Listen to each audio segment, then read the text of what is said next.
नमस्कार दोस्तों, राधे राधे। प्रेम से बोलिए विष्णु भगवान की जय। भाद्रपद माह के कृष्ण पक्ष की एकादशी को अजय एकादशी कहते हैं। इस व्रत को करने से सभी पाप नष्ट हो जाते हैं और मनोवांछित फल की प्राप्ति होती है। अजय एकादशी व्रत करने वाले सूर्योदय से पूर्व उठकर तिल और मिट्टी का लेप करके कुसा डालकर स्नान करना चाहिए। इसके बाद सूर्य को जल अर्पित करें और भगवान विष्णु की पूजा करें। इसके लिए अपने पूजा स्थान को शुद्ध कर लें। एक चौकी पर लाल या पीला वस्त्र बिछाकर धान्य रखकर उस पर कलश स्थापित करें। कलश पर लाल रंग का वस्त्र सजाएं। इस पर भगवान विष्णु की मूर्ति रखकर एकादशी व्रत का संकल्प लेकर विधि विधान से पूजा करें। इसके बाद अजय एकादशी व्रत कथा सुने और पढ़ें। दिन भर निराहार रहते हुए भगवान विष्णु के नामों का मानसिक जाप करते रहें। द्वादशी के दिन ब्राह्मणों को यथा योग्य दान दक्षिणा देकर उसके बाद व्रत खोलें। अब सुने अजय एकादशी व्रत कथा। अर्जुन ने कहा, हे पुंडरीकाक्ष, मैंने श्रावण मास की एकादशी अर्थात पुत्रदा एकादशी का सविस्तार वर्णन सुना है। अब आप कृपा कर मुझे भाद्रपद माह के कृष्ण पक्ष की एकादशी के विषय में बतलाइए।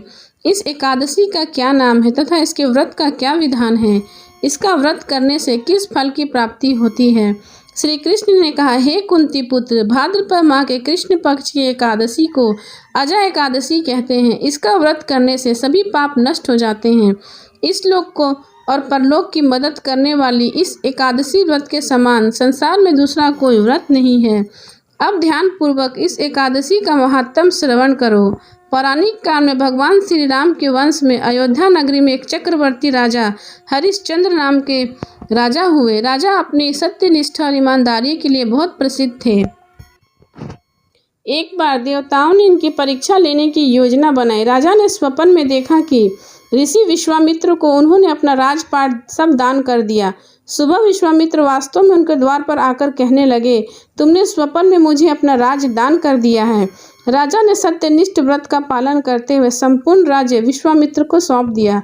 दान के लिए दक्षिणा चुकाने हेतु राजा हरिश्चंद्र को पूर्व जन्म के कर्म के फल के कारण पत्नी, बेटा एवं खुद को बेचना पड़ा। हरिश्चंद्र को एक डोम ने खरीद लिया जो शमशान भूमि में लोगों की मदद किया करता था और संस्कार का काम किया करता था।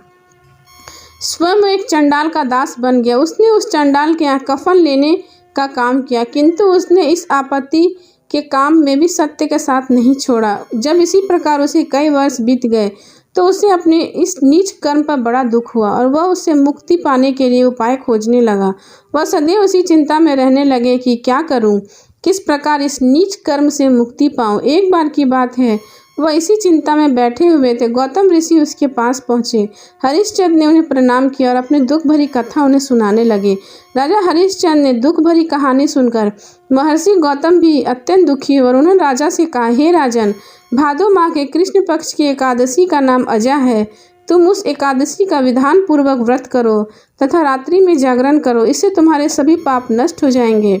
महर्षि गौतम इतना कहकर आलोप हो गए। अजय एकादशी आने पर राजा हरिश्चंद्र ने महर्षि के कहे अनुसार विधा पूर्वक उपवास तथा रात्रि जागरण किया। इस व्रत के प्रभाव से राजा के सभी पाप नष्ट हो गए। उस समय स्वर्ग में नगाड़े बजने लगे तथा पुष्पों की वर्षा होने लगी। उन्होंने अपने सामने ब्रह्मा, विष्णु, महेश तथा देवेंद्र आदि देवताओं को खड़ा पाया। उन्होंने अपने मृतक पुत्र को जीवित तथा पत्नी को राजस्व वस्त्र में आभूषणों में परिपूर्ण देखा। व्रत के प्रभाव से राजा को पुनः अपने राज्य की प्राप्ति हुई। वास्तव में एक ऋषि ने राजा की परीक्षा लेने के लिए यह सब किया था, परंतु अजय एकादशी के व्रत के प्रभाव से ऋषि द्वारा रची गई सारी माया समाप्त हो गई और अंत में हरिश्चंद्र अपने परिवार सहित स्वर्ग लोक को गए। हे राजन, यह सब अजय एकादशी व्रत के प्रभाव से हुआ है। जो मनुष्य इस उपवास को विधान पूर्वक करता है तथा रात्रि जागरण करता है, उससे सभी पापों नष्ट हो जाते हैं और अंत में वह स्वर्ग को प्राप्त होता है। इस एकादशी व्रत की कथा के श्रवण मात्र से ही अश्वमेध यज्ञ के फल की प्राप्ति होती है। तो प्रेम से बोले विष्णु भगवान की जय। एकादशी के दिन क्यों नहीं खाने चाहिए चावल?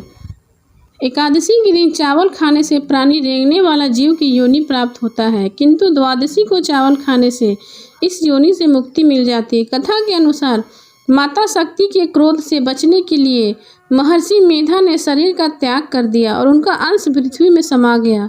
चावल और जौ के रूप में महर्षि मेधा उत्पन्न हुए, इसलिए चावल और जौ को जीव माना जाता है। जिस दिन महर्षि मेधा का अंश पृथ्वी पर समाया उसी दिन एकादशी तिथि थी। अंत इनको जीव के रूप में मानते हुए एकादशी को भोजन के रूप में ग्रहण करने से परहेज किया जाता है ताकि सात्विक रूप से विष्णु प्रिया एकादशी का व्रत संपन्न हो सके।